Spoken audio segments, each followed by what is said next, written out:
Here's what's happening around the world. Officials in China say a murder suspect on the run for more than a week has died. The manhunt for Zhenzong garnered widespread attention from the Chinese public. Police say he took his own life during a confrontation with authorities Monday. According to officials, he was discovered in a cave in a seaside village. The 55-year-old was wanted for attacking his neighbors in China's southern Fujian province on October 10th. According to state-run media reports, a 78-year-old man and his daughter-in-law died. The man's wife, grandson, and great-grandson were injured. Pope Francis says he's going to continue pesting on social media. And no, he didn't mean to say posting. The pontiff was referencing the fact that many people think he is a pest for hammering on social justice issues. Speaking via video to international grassroots and social justice groups, Francis said there is still time to abandon the system's relentless logic of profit that he says is, quote, carrying us towards the abyss. Issues he is passionate about include pharmaceutical companies releasing patents, banks canceling debt for poor countries, industries to stop polluting the environment, and arms manufacturers to stop trafficking weapons. Supporters of Colombian businessman Alex Saab held a demonstration against his extradition to the U.S. Sunday in Caracas, Venezuela. Saab is an alleged financier to the embattled Venezuelan president Nicolas Maduro. He was extradited from Cape Verde to the U.S. and is scheduled to appear in court on Monday, the U.S. Department of Justice said Sunday. The U.S. alleges Saab was behind a corruption network involving a government-subsidized food program called CLAP that allowed Maduro and his allies to steal hundreds of millions of dollars from the Venezuelan people, while also using food as a form of social control. And now let's take a quick look at this week's weather. Over to you, Marcel. Thank you, Harrison. I'm PS News meteorologist. Now we're seeing a lot of 50s on the board, let's be honest. So say Albany City, 57, 58 for Wilson, 56 for Plattsburgh, 53 with Dannemore, say Osceola, 56, and 48 for Owl's Head. Now let's take a look. 51 for Vermont, so didn't forget about you. Let's take a look at the 5-day forecast. Now it seems to be a cloudy week, and it looks like the temperatures are going down. Friday we see the sun, along with a couple clouds. Hopefully we get a little bit of sunshine at the end. Raining and cloudy, but a little bit of sun. On Saturday, 49. 52 on Sunday, as well as some slight sunshine and some clouds blocking it, most likely. Sunny day with clouds as well, 48 on Monday, and just cloudy on Tuesday, 48. Now let's get back to the desk. That's all for our weather today. We will take a short break, and when we come back, we will take a look at the news around the nation. Fitty Sports has been serving its communities, local high schools, youth commissions, clubs, and other businesses since 1984. We specialize in trophies, screen printing, sporting goods, embroidery, office apparel, uniforms, hats, t-shirts, and more. Regardless of the size of your project, you will have the full participation and dedication of our design team. No job is too big or too small, keeping you involved every step of the way so that your vision is our design. Stop into Finney Sports or call us to see what we can do for you. Welcome back. Here is tonight's national news. General Colin Powell, former U.S. Secretary of State and chairman of the Joint Chiefs of Staff, has died. Powell's family says he passed away early Monday due to complications from COVID-19. A source familiar with the matter said Powell had multiple myeloma, a cancer of plasma cells that suppresses the body's immune response. He was set to get his booster shot this past week, but fell ill and wasn't able to receive it. Even if fully vaccinated against COVID-19, those who are immunocompromised are at greater risk from the virus. Powell also had Parkinson's disease. His career started as a distinguished soldier back in 1958 and took him from combat duty in Vietnam to the White House. In 1987, he became the first black national security advisor for President Ronald Reagan. He then served as the youngest and first black chairman of the Joint Chiefs of Staff under President George H.W. Bush. That would lead to his highest position as the first black U.S. Secretary of State under President George W. Bush. Colin Powell was 84 years old. Trouble could be on the horizon for Amazon. A group of lawmakers has a warning for Amazon after they say top executives, including former CEO Jeff Bezos, may have misled or even lied to Congress about the company's business practices.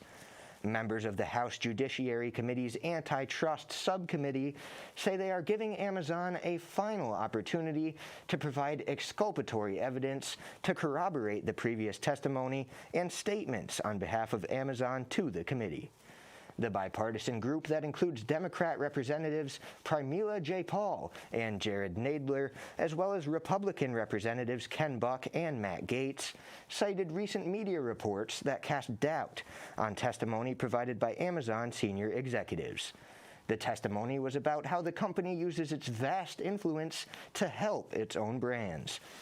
Amazon executives have previously told lawmakers that it doesn't use the data of individual third-party sellers to inform the development of its own private brand products. The White House has a new plan to combat pollution from widely used forever chemicals.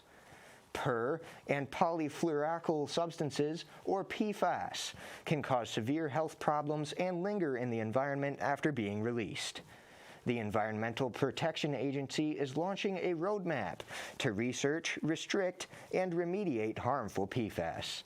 The actions include a new national testing strategy, a proposal to designate certain PFAS as hazardous substances under existing law, and actions to broaden and accelerate cleanup. PFAS have been manufactured since the 1940s and can be found in Teflon nonstick products, stains and water repellents, paints, cleaning products, food packaging, and firefighting foams. The Justice Department is asking the Supreme Court to block a Texas law that bars most abortions after 6 weeks of pregnancy while legal challenges play out. The DOJ made the formal request in an emergency application Monday. According to the department, the law is, quote, clearly unconstitutional. The DOJ says letting it stay in effect would perpetuate the ongoing irreparable injury to thousands of Texas women. The request puts the justices back in the middle of a huge ideological battle. The Texas law is controversial because it bars abortions before most women even know they are pregnant. The High Court will likely issue an order after asking Texas for a response and giving the DOJ an opportunity to reply. A deeply divided Supreme Court allowed the law to go into effect in September as part of a legal challenge by abortion providers. When we come back, we'll have a quick look at your sports. Stay tuned.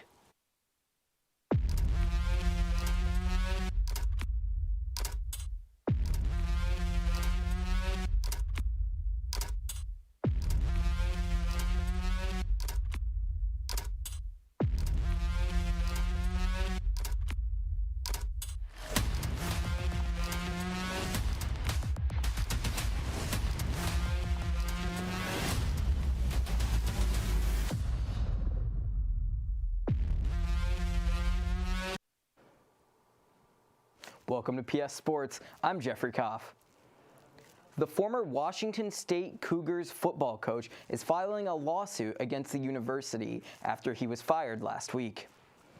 Nick Rolovich is suing over unjust and unlawful termination after failing to comply with the state's COVID-19 vaccine mandate.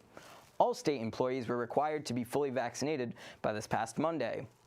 His attorney says the termination came after his request for a religious exemption from the vaccine was denied by the university. The attorney also alleging the athletic director was going to fire the coach in the spring. Rolovich was named the 33rd head coach for the WSU program in January 2020, and he was the highest paid employee in the state. His salary, a whopping $3.2 million. Four other assistant coaches were also let go for not complying. Washington State will play its first game at home without the head coach on Saturday against the BYU Cougars. court filings show that Kobe Bryant's widow, Vanessa, may be compelled to take part in a psychiatric exam as part of her lawsuit against LA County.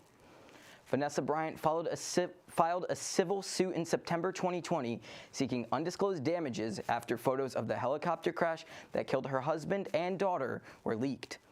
In a motion filed Friday, attorneys for Los Angeles County argue they need a psychiatrist to evaluate Vanessa Bryant's trauma. Her attorneys responded that an involuntary 8-hour psychiatric exam is unreasonable and that it doesn't take an expert to understand her emotional distress. Kobe Bryant, his daughter, and 7 others were killed in a helicopter crash in Calabasas, California in January 2020. Former NFL coach John Gruden is off the real football field and soon the virtual one. EA Sports says it is working to remove Gruden from its popular game, Madden NFL 2020. He resigned as head coach of the Las Vegas Raiders this week over a series of vulgar emails he sent while he was an ESPN analyst. The emails reportedly included racist, homophobic, and misogynistic language, which were undiscovered as part of an NFL investigation into workplace misconduct at the Washington football team. EA says it's committed to maintaining a culture of inclusion and equity. For the video game, the company plans to replace Gruden with a generic likeness in the coming weeks. That's all we've got for sports tonight, but if you want some more sports content, watch the highlight reel right here on Plattsburgh State TV. Back to you, Harrison. Thank you, Jeff. Unfortunately, that's all the time we have for tonight. Whether you're watching from home or on the go, you can find PS News online at PS Newsroom on social media.